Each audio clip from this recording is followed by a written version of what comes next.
Lloyd Morrison is a true Texan. I haven't played golf a whole lot because this is pretty full time right here. I was raised on a ranch in Buda. I grew up riding horses probably before I walked, and I've always been really agriculture oriented, horses and cattle. My dad had it, and he also had a place in Sunset Valley, and it had some acreage, which now Sunset Valley is a big city. But I started playing baseball, you know, like all kids do when they're 9 or 10 in Farm League and then Little League, and went out with a friend of mine to Lyons Muny and started playing golf, and I just loved it, and it just mushroomed, and I continued to play in the junior high and high school, and started playing in men's amateur events. By age 17, Lloyd had won the Austin Men's City Golf Championship, the City Jaycee Junior Golf Tournament, and then he finished second at the State Junior Golf Championship at Brackenridge Park in San Antonio, where he and PGA Hall of Fame golfer Ben Crenshaw actually rode together to the Alamo City. Ben and I played together. State Juniors used to be in San Antonio every year at Brackenridge Park,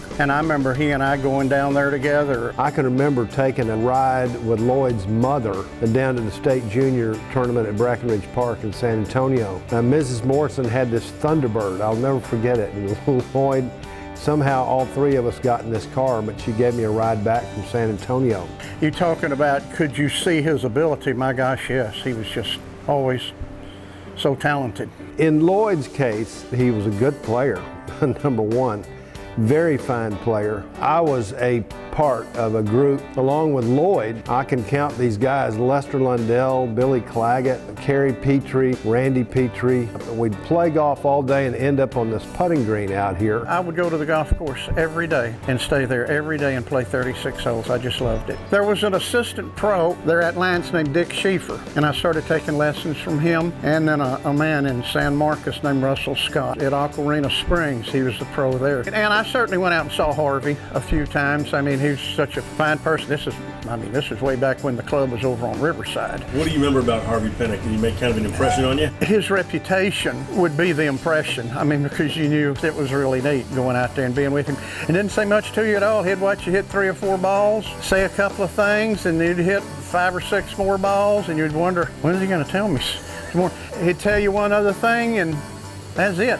But what he told you, if you paid attention, he was something. Mr. Pennock lived a full life, and he certainly did every day what he loved doing. Lloyd Morrison was a great golfer. He actually qualified for the Texas Open on the PGA Tour in San Antonio. I think it was the top 120 players were exempt every week. And I just went down there and paid my entry fee and qualified. Which was how much? The entry fee? Back then, I think it was $100, but that was a lot. This was in the mid-60s. Oak Hills is such a beautiful facility there in San Antonio, Oak Hills Country Club. Old Muny opened in 1924. Lyons Municipal Golf Course was the first public golf course in the city of Austin. A group leased part of the University of Texas Brackenridge track, and the property was converted into 9 and later expanded to an 18-hole golf course. This legendary course would become synonymous with Lloyd Morrison, who began working there part-time while attending college. George Hannon, who was the head pro at Lyons and at Morris Williams then. And that's how I got started, just working part-time. That was in 67 or 68, a long time ago. Then had the wonderful opportunity to go into the U.S. Army after college, and came back and went back to work there for Mr. Hannon and stayed there until I got the head pro job. And I was at Lyons then. I had Lyons and Hancock, actually. After 25 years of teaching youth golf, the Austin Junior Golf Academy was founded in 1987, which was a great way to ensure that golf was in good hands for the future. Coach Hannon and Joe Ballander.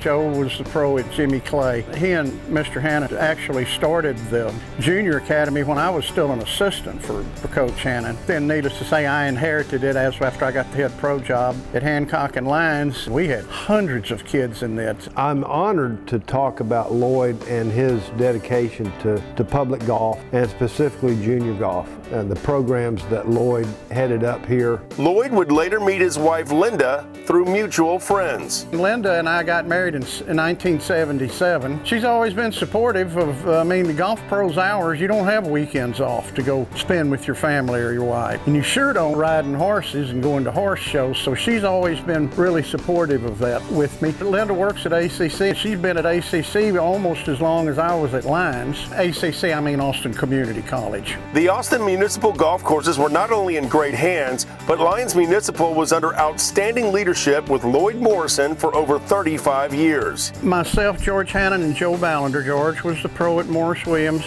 Joe was at Jimmy Clay Kaiser, and then I was at Muny and Hancock. We contracted every 10 years with the city. It was actually two independent businesses. Our business with the pro shop and the courts and our employees, and then the city had the grounds, got the green fees collected, but they paid the maintenance people. And it was really a good blend. The relationship between Old Muny and the city of Austin was in great shape when Lloyd stepped down in 2016. Times have changed though. Municipal golf courses are disappearing left and right nationwide, but Lyons Municipal continues to hang on thanks in part to the Save Muny campaign.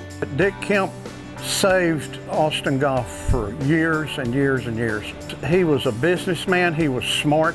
He literally saved Muny the first time when the contract had ended with UT in the late 80s, and he literally by himself renegotiated the lease. Well, there's a lady named Mary Arnold that Save Muny program. I mean, she's been dedicated to that for years, and she has always been an inspiration to me. As a matter of fact, I planted a tree at Lyons for her. Mary Arnold ramrodded to get this new lease, which went until the late 80s. But she certainly was the workhorse that got it all done on the one in 72. Dick Kemp and Mary Arnold were the bosses, I can promise you that, because they knew what they were doing. Dick Kemp had partnered with a councilwoman named Sally Shipman. They worked a deal out with the regents, the governing bodies of the university, and got a lease that went until 2014. When I do something I like doing, I just do it, whether it be the golf, the horses, baseball. When I was a kid, I do things because I enjoy doing them, and I try to give it my best with whatever I do.